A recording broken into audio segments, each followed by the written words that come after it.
Plaisir renouvelé de vous retrouver dans cette session de l'actualité dans les titres. Formation à Cotonou sur l'outil d'évaluation et de soumission de rapports périodiques des États partis à la Charte africaine des valeurs et principes de la fonction publique et de l'administration. Nous sommes aujourd'hui le deuxième jour de cet atelier de 4 jours au Bénin organisé par la Commission de l'Union africaine. Eh bien, les véhicules gênants du fait de leur stationnement ou abandonnés sur les axes routiers à Abomey-Calavi ont dès maintenant un espace de séjour approprié. La municipalité met en service sa fourrière à la suite de Cotonou.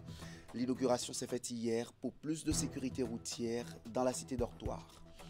Eh bien, Rachidi Gbadamassi à Nati Tengou, il visite les réalisations de Patrice Talon, lycée militaire des jeunes filles, cité administrative.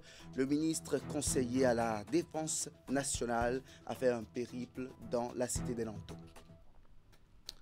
Les acteurs du Bénin sont formés à l'exploitation de l'outil d'évaluation et de soumission de rapports périodiques des États partis à la Charte africaine des valeurs et des principes de la fonction publique et de l'administration. C'est la Commission de l'Union africaine qui est à la manœuvre dans un atelier lancé par la ministre du Travail et de la fonction publique du Bénin.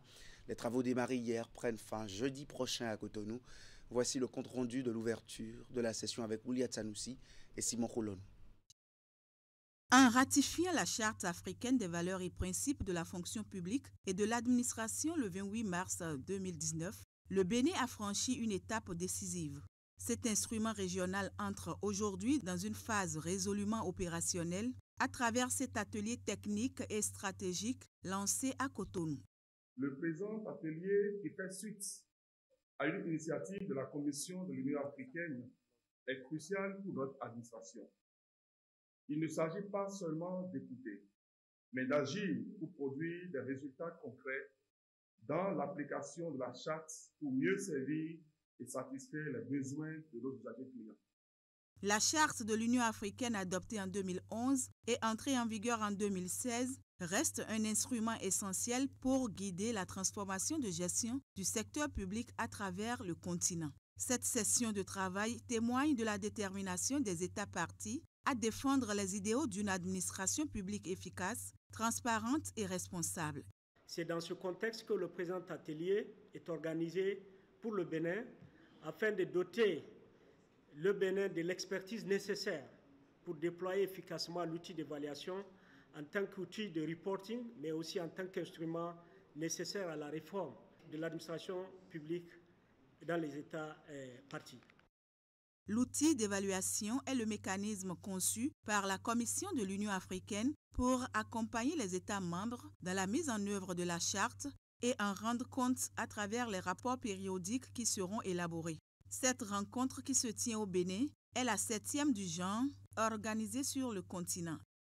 Cet atelier vise donc à nous fournir une compréhension approfondie de la charte d'une part et des lignes directrices pour l'élaboration des rapports et de l'outil SPAT lui-même d'autre part. Mais au-delà de la formation, le Bénin est honoré d'avoir été choisi comme pays pilote dans les pays francophones de l'Afrique. Les travaux de cet atelier de renforcement de capacité s'achèvent le jeudi 20 novembre prochain. Les conclusions des 4 jours d'échanges qui seront transmises à l'Union africaine par les participants renforceront les interventions en cours relatives à la mise en œuvre de la charte. Le ministre conseiller chargé de la Défense et de la Sécurité a effectué une descente à Nati Tengou. Rachidi Gbadamassi est allé constater le niveau d'avancement des différents chantiers ouverts sur la gouvernance talent dans cette ville. Il s'est rendu à la cité administrative, au bloc dortoir du lycée militaire des jeunes filles Général Mathieu Kérékou. Il était aussi sur le chantier de construction des blocs de dortoir devant accueillir les officiers de l'armée de l'air intervenant sur le théâtre de l'opération Mirador. Les détails avec Alassane Harouna. Première étape de la descente du ministre conseiller chargé de la défense et de la sécurité dans la ville de Nati Tengou, la préfecture. Le temps des civilités avec l'autorité préfectorale, voici le ministre Rachidi Gbadamassi, aux côtés des 36 maires de l'association béninoise des communes frontalières, en plein travaux de la 7e session ordinaire de leur fêtière. Chers maires, Nous abordons un moment très critique, c'est les élections. C'est le moment pour les divorcés sociaux, pour les hors-la-loi, de sauver de troubles. Et je vous demande à multiplier les messages de la paix. De la préfecture, le ministre conseiller va rallier le chantier de construction des blocs dortoirs au profit des officiers de l'armée de l'air qui interviennent dans le fuseau ouest de l'opération Mirador. Ici, les travaux sont encore à la traîne. Et tel que vous pouvez le constater, les travaux de réalisation de ces blocs dortoirs ont commencé. Nous sommes très certains de ce qu'ils vont se poursuivre et que d'ici quelques temps. Je viens de faire un constat. Je rendrai compte au comité interministériel. Nous avons travaillé aussi avec le ministre de la Défense. Nous allons aviser. Au lycée de jeunes filles, Général Mathieu Kérékou de Natitengou, 2 immeubles fraîchement sortis de terre devront servir de dortoir aux apprenants, force l'admiration du ministre conseiller. Depuis 1960, on n'a plus jamais investi dans ce domaine. La construction des dortoirs.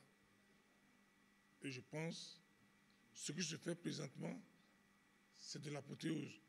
Et c'est l'actif du président de la République. Dernière étape du périple du ministre conseiller dans la ville de Natitengou, la cité administrative. Un chantier visiblement à haute intensité de main-d'œuvre et dont le taux d'exécution n'est pas satisfaisant. J'ai visité Dassa, qui est déjà à 100%. C'est de l'apothéose. J'espère que Natitengou est en retard pour être plus beau. J'ai écouté les raisons, mais vous êtes là pour la solution. Très hostile aux éléphants blancs, conformément à la vision du chef de l'État, le ministre conseiller Rachidi Gbadamassi promet de revenir sur ce chantier dans les tout prochains jours pour constater à nouveau le niveau d'avancement des travaux avant le délai du mois de mars 2026. Vous l'avez su grâce au crochet de Rachidi Gbadamassi dans le précédent reportage. La ville de Natitengou a abrité la 7e session ordinaire de l'Assemblée générale de l'Association béninoise des communes frontalières, ABCF. Cette rencontre statutaire, placée sous la présidence du préfet de la Takora, a réuni les maires des communes frontalières et les cadres de l'Agence béninoise de gestion intégrée des espaces frontaliers, ABJF. Ils ont ensemble évalué et dressé le chemin parcouru ainsi que le bilan des activités menées par le Bureau exécutif national. Et de leur côté, ils ont également fait des projections sur l'avenir de cette association.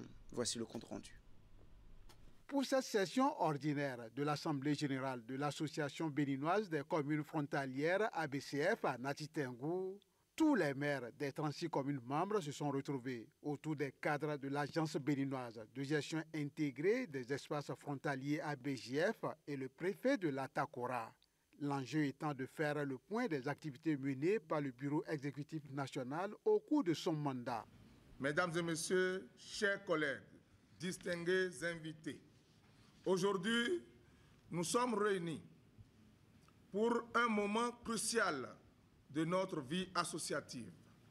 Cette 7e session ordinaire nous donne l'occasion d'évaluer le chemin parcouru, une étape indispensable pour mesurer nos réussites et exprimer les préoccupations des maires de manière claire et constructive. Longtemps marginalisées dans la mise en œuvre des politiques de développement national, ces communes ont pris la résolution de se retrouver périodiquement sous le leadership de l'ABJF pour réfléchir sur leur situation à laquelle l'État central n'est pas resté indifférent. Depuis 2012, une politique a été élaborée et est en cours de mise en œuvre à travers le programme national de gestion intégrée des espaces frontaliers.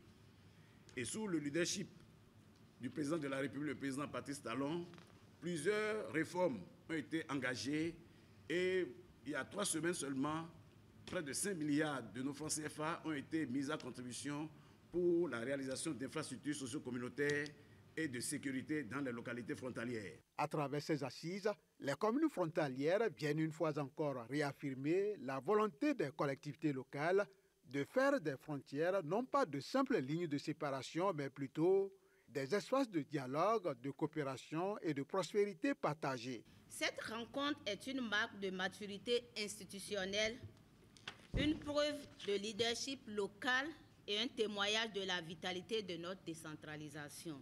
En tant que maire des communes frontalières, vous êtes de véritables acteurs de paix et de développement au service de la nation tout entière. Au cours de cette rencontre statutaire, les différentes parties prenantes auront l'occasion de faire une évaluation du chemin parcouru, dresser le point des activités menées par l'exécutif au cours de son mandat et définir de nouvelles perspectives en vue de renforcer la coopération entre ces communes frontalières.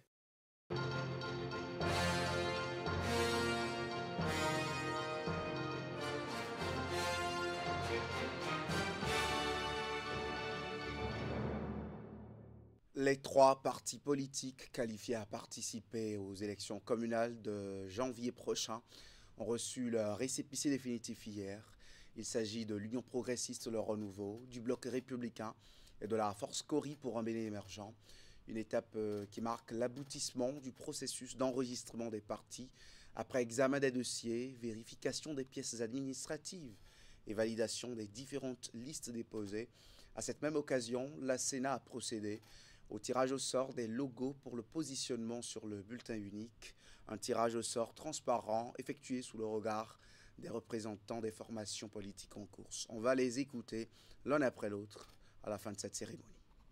Ce travail a été possible grâce au dynamisme de l'équipe que le chef du parti a envoyée à la Sénat pour accomplir ce travail.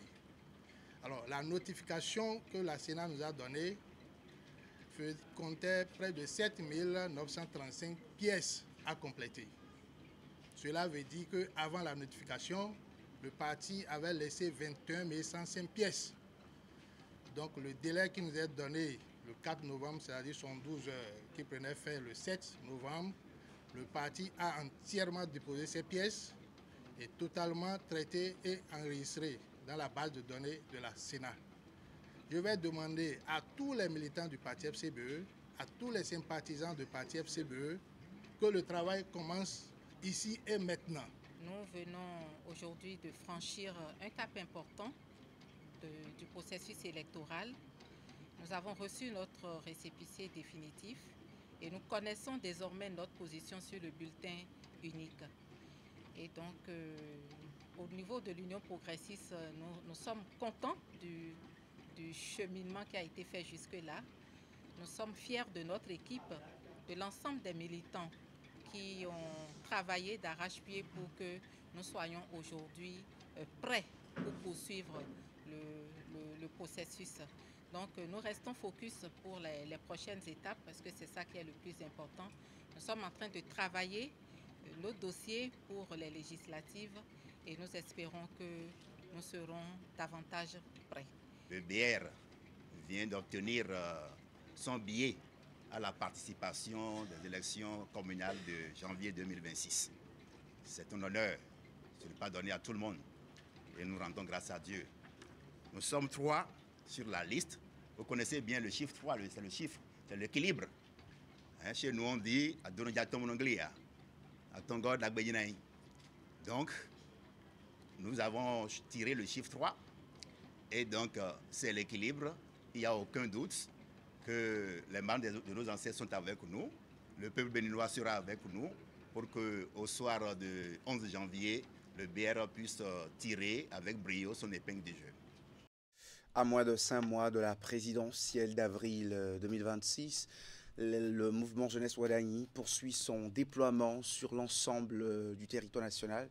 Dans le département du Plateau, la coordination départementale vient d'être officiellement installée par le président du mouvement, Laurent Zomaï. Une étape stratégique pour la mobilisation de la jeunesse autour du duo Wadagne Talata. Reportage. C'est dans une salle remplie de militants totalement acquis à la cause que Laurent Zomaï, président du mouvement jeunesse Wadagne, a procédé à l'installation officielle de la coordination du dit mouvement dans le département du Plateau. Une étape stratégique dans la dynamique de maillage du territoire avec un objectif clairement assumé, porter haut l'étendard du duo Wadagne Talata. le candidat Romuald Wadagni nous dire de venir vous informer officiellement qu'il est candidat et qu'il a besoin de votre soutien. Ce soutien qui ne sera pas seulement pour son élection, mais aussi à l'accompagner à réussir la mission aujourd'hui que les aînés ont confiée à notre génération. Et en tant que leader choisi dans vos arrondissements représentés ici, à partir d'aujourd'hui, à la sortie d'ici, chacun doit devenir un évangéliste pour les autres qui n'ont pas eu la chance d'être avec nous ce matin. La nouvelle coordination du plateau dit mesurer pleinement la mission qui lui échoit et s'engage à jouer sa partition dans la mobilisation de la jeunesse. Romuald Wadagni n'est pas seulement un nom, c'est un symbole de ce que la jeunesse béninoise peut devenir quand elle se libère de la paresse, de la peur et de la facilité. Il nous rappelle que la réussite n'est pas une faveur, c'est une conquête. Notre coordination départementale du plateau sera une ruche d'initiatives, un espace de dialogue, d'idées et d'action. Nous allons former, mobiliser et inspirer. Nous allons travailler avec rigueur et innover avec audace. Nous allons travailler sans relâche, de porte en porte, de quartier en quartier, de village en village, pour faire connaître son projet, pour convaincre chaque citoyen de la pertinence de son leadership. C'est le lieu de saluer le leadership éclairé de notre président national, M. Laurens Zomaï, que je demande de vacciner, s'il vous plaît. Avec cette installation, le mouvement Jeunesse Wadagni franchit une nouvelle étape dans son déploiement à 5 mois de l'élection présidentielle d'avril 2026.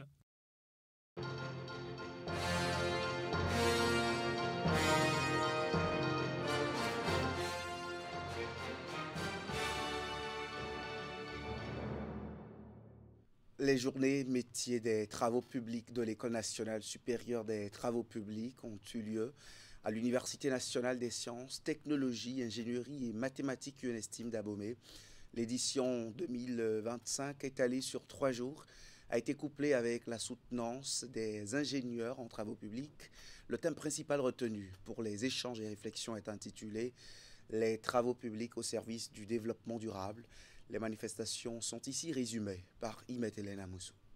C'est un rendez-vous annuel qui vise à rapprocher davantage le monde académique et le milieu professionnel. Les journées des métiers des travaux publics à l'École nationale supérieure des travaux publics sont à la 3e édition. Elles viennent cette année, selon les responsables de cette entité, de l'Université nationale des sciences, technologies, ingénierie et mathématiques UNESTIM, confirmer leur ambition de former non seulement des techniciens compétents, mais des citoyens ingénieurs conscients des impacts sociaux et environnementaux de leurs actions. Les journées des métiers, c'est des journées premièrement de renforcement de liens entre les partenaires socio-économiques, notamment ici présents les entreprises, les spécialistes.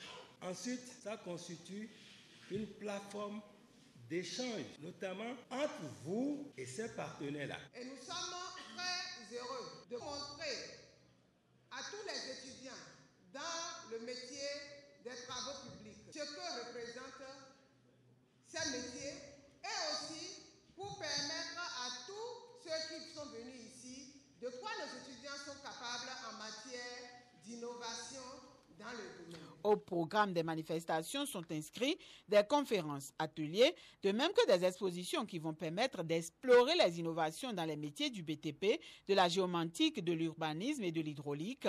Enseignants, étudiants et autres acteurs invités auront aussi droit au partage d'expériences et de bonnes pratiques en matière de durabilité des infrastructures. L'objectif visé est d'aider et d'appuyer les apprenants à mieux comprendre les exigences et réalités du marché du travail, puis favoriser la création de réseaux professionnels utiles à leur future insertion. Le thème de cette journée est intitulé « Les travaux publics au service du développement durable ».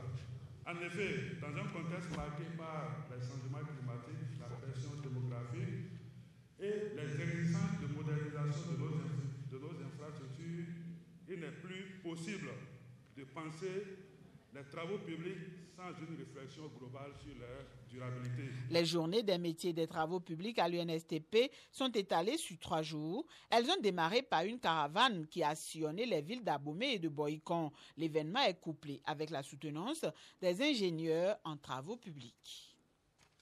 La fourrière municipale d'Abomey-Calavi a été lancée hier. L'infrastructure est présentée comme un levier majeur de la nouvelle politique municipale en matière de mobilité urbaine. Ce dispositif est une réponse aux stationnements anarchiques, aux occupations illégales de la voie et aux comportements empêchant au quotidien la fluidité de la circulation dans cette ville. Reportage de la cérémonie de lancement. Après la municipalité de Cotonou, celle d'Abomey-Calavi procède à l'ouverture de sa fourrière. C'est un dispositif pensé pour remettre de l'ordre dans la circulation, mais aussi pour freiner l'incivisme qui étouffe progressivement les grands axes.